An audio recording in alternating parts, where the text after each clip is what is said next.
Assalamualaikum warahmatullahi wabarakatuh. Nama saya Sadrina Kalista Febrinata, nomor absen 33 dari kelas 12 MIPA 4. Saya di sini akan menjelaskan apa saja dan bagaimana sih gerak-gerakan yang dilakukan ketika masa ekonomi liberal. Yang pertama yaitu Gunting Syafruddin. Kebijakan ini dikeluarkan pada tanggal 20 Maret 1950 oleh Menteri Keuangan saat itu, Syafruddin Prawira Negara. Kebijakan ini dilakukan dengan cara menggunting uang kertas menjadi dua bagian kanan dan kiri. Gunting uang kertas bagian kiri tetap merupakan alat pembayaran yang sah dengan nilai separuh dari nilai nominal yang tertera. Sedangkan gunting uang kertas bagian kanan ditukarkan dengan surat obligasi pemerintah yang dapat dicairkan beberapa tahun kemudian. Kebijakan ini dilakukan pemerintah guna mengurangi jumlah uang beredar di masyarakat dan menambah kas negara. Yang kedua yaitu Gerakan Banteng. Sistem ekonomi Gerakan Banteng bertujuan untuk mengubah struktur ekonomi kolonial menjadi struktur ekonomi nasional. Program ini dicetuskan oleh Dr. Sumitro Jojos Hadikusumo, seorang ahli ekonomi Indonesia yang dituangkan dalam program kerja Kabinet Natsir. Pada dasarnya, sistem ekonomi ini bertujuan untuk melindungi para pengusaha dalam negeri dengan cara memberikan bantuan berupa kredit dan bimbingan konkret. Sekitar 700 pengusaha dalam negeri telah mendapatkan bantuan kredit dari pemerintah. Namun program ini tidak berjalan dengan baik karena kebiasaan konsumtif yang dimiliki oleh pengusaha dalam negeri. Banyak yang menggunakan dana kredit tersebut untuk memenuhi kepentingan pribadinya. Yang ketiga, sistem ekonomi Alibaba. Sistem ekonomi Alibaba dipraksai oleh Mr. Ishak Jokrohadi Surjo, Menteri Ekonomi pada saat Kabinet Ali I. Kabinet ini fokus pada kebijakan Indonesia dan mengutamakan kaum pribumi. Kata Ali mewakili pengusaha pribumi dan Baba mewakili pengusaha Tionghoa.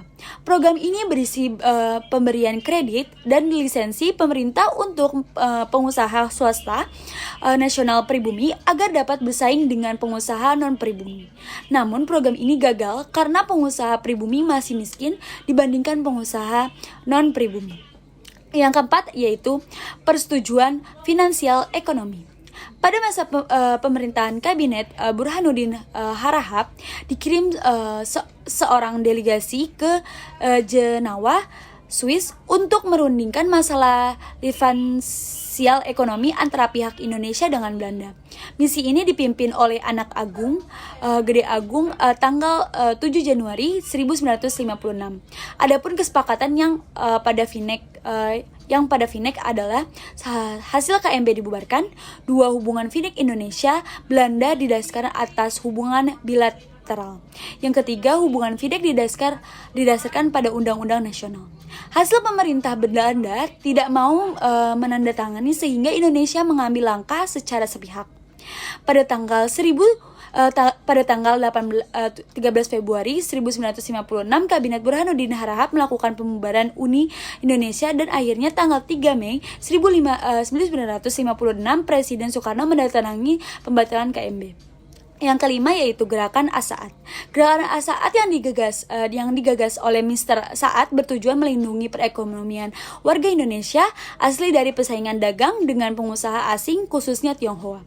Pada Oktober 1956, pemerintah menyatakan akan membuat lisensi khusus pada para pengusaha pribumi.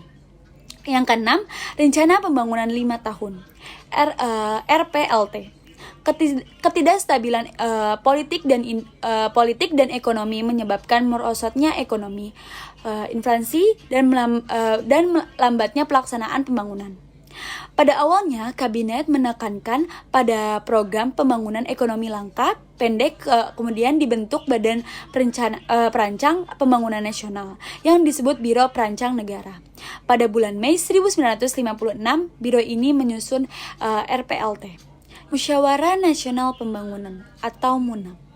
Pada masa Kabinet Ali Sastro Miajoyo II terjadi ketegangan antara pusat dan daerah. Masalah tersebut untuk sementara waktu dapat teratasi dengan Musyawarah Nasional Pembangunan atau MUNAP. Tujuan diadakan MUNAP adalah untuk mengubah rencana pembangunan agar dapat dihasilkan rencana pembangunan yang menyeluruh untuk jangka panjang. Rencana tersebut tidak dapat dilaksanakan dengan baik karena 1. Adanya kesulitan dalam menentukan prioritas. 2. Terjadinya ketegangan politik. 3. Timbul pemberontakan PRRI atau Permesta. Selanjutnya yaitu ke-8, nasionalisasi perusahaan asing. Tahap ini dimulai sejak Desember 1958 dengan dikeluarkannya Undang-Undang tentang Nasionalisasi Perusahaan-Perusahaan milik Belanda. Beberapa perusahaan asing yang dinasionalisasi oleh pemerintah Indonesia diantaranya adalah Bank Dagang Negara, Bank Umum Negara, Bank Eksim, Garuda Indonesia, dan lain-lain. Selanjutnya yaitu yang ke-9, nasionalisasi DG Fans Bank. Museum Bank Indonesia mempunyai sejarah yang panjang sebagai saksi kehidupan ekonomi bangsa. Dulu gedung itu milik Belanda, tepatnya milik Javaanse Bank. Pada tanggal 19 Juni 1951, Kabinet Sukiman membentuk Panitia Nasionalisasi DG Fans Bank yang didasarkan pada keputusan pemerintah RI nomor 122 dan 123. Pemerintah memberhentikan Dr. Houwing sebagai presiden DG Fans Bank dan mengangkat Mr. Syafarudin Prawiranegara sebagai presiden DG Fans Bank yang baru. Pada tanggal 15 Desember 1951 diumumkan Undang-Undang Nomor 24 Tahun 1951 tentang nasionalisasi DG Fans Bank menjadi Bank Sentral. Kemudian pada tanggal 1 Juli 1953 DG Fans Bank berganti menjadi Bank Indonesia. Sekian dari saya, kurang lebihnya mohon maaf. Wassalamualaikum warahmatullahi wabarakatuh.